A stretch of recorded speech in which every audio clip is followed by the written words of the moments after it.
నా పేరు వచ్చేసరికి వెంకయ్య. గుంటూరు నుండి వచ్చాము. ఇక్కడ ఫస్ట్ మేము ఎంట్రీ రాజగోపురం వెల్కమ్ బాగా చెప్పారు. దాని తర్వాత అక్కడ నుంచి వినాయకుడి దగ్గరికి వెళ్ళాము. నాకు బాగా నచ్చింది ఏంటంటే వినాయకుడి దగ్గర ప్రతి ఒక్కరికి కూడా గంధం రాసి బొట్టు పెట్టి దాని తర్వాతే మీకు నామగోత్రాలు చదివి తర్వాత హారతి ఇచ్చారు. అది చాలా బాగా నచ్చింది. మన హైందవ సాంప్రదాయంలో మనకు కావాల్సిన ప్రతి ఒక్కళ్ళు కూడా నామం ధరించాలి. అది బాగా నచ్చింది. దాని తర్వాత 12 జ్యోతిర్లింగాలు దర్శనం అయిన తర్వాత మాణిక్యాంబ దగ్గర కుంకుమ పూజ చేశారు మా మేనకోడలు గారు. అక్కడ కూడా అయిపోయిన తర్వాత చాలా బాగా చేశారు. నామగోత్రాలు చెప్పారు. తర్వాత నందీశ్వర బసవరాజు దగ్గరికి వచ్చి దండం పెట్టుకొని అక్కడ నుండి మన శివుడి గుడిలో శుభ్రంగా నామగోత్రాలు చదివేసిన తర్వాత అక్కడ తీర్థం తీసుకొని ఇక్కడ గోశాల ఉన్నది. గోవులకి మేము దానా చేసి చాలా బాగుంది. అందరూ రావాలి, అందరికీ చెప్పండి, మరీ చెప్పండి.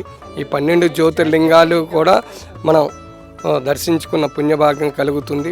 అందరం కూడా సేవ చేయడానికి సంయుక్తులై కొద్దో గొప్ప సహకారం అందిస్తే ఇది మన హైందవ సంస్కృతికి సాంప్రదాయానికి చాలా బాగుంటుందని కోరుకుంటాం.